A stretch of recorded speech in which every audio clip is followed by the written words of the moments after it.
നമസ്കാരം. Kubera pan Indian cinema എന്ന് പറഞ്ഞിറക്കിയിട്ട് pan Indian എന്നുള്ള സംഭവം പിന്നെ പോസ്റ്റർ മാത്രമായിട്ട് ഒതുക്കിയിട്ടുണ്ടെന്നാണ് തോന്നുന്നത്.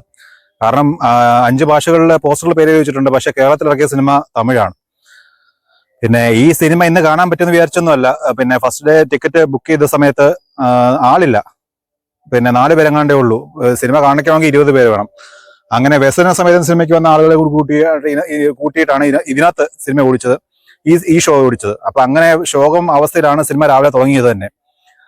അങ്ങനെ സിനിമ കണ്ടു തുടങ്ങിയ സമയത്ത് ഒന്നാമത് ഇതിന്റെ ഡ്യൂറേഷൻ അറിയാലോ, 3 മണിക്കൂറും പിന്നെ 1 മിനിറ്റും ഉണ്ട്. അപ്പോൾ ഈ സിനിമയുടെ ഫസ്റ്റ് ഹാഫിനകത്ത് കുറേ സംഭവങ്ങൾ കാണിക്കുന്നു. എസ്റ്റാബ്ലിഷ്മെന്റ് ആണ്, കുറേ സംഭവങ്ങൾ ഇങ്ങനെ കാണിക്കുന്നു. അതൊന്നും പക്ഷെ അങ്ങോട്ട് കണക്ട് ആവുന്നില്ല ഇൻ ദ സെൻസ് എനിക്ക് കുറെയൊക്കെ വലിച്ചിലായിട്ട് തോന്നി. പിന്നെ ഈ ധനുഷിന്റെ പെർഫോമൻസ് എന്ന് പറയുന്നത്, അതിനകത്ത് മറ്റേ ശ്രീവള്ളി ഉണ്ടല്ലോ, രശ്മിക മന്ദാനം. അപ്പൊ പുള്ളിക്കാരി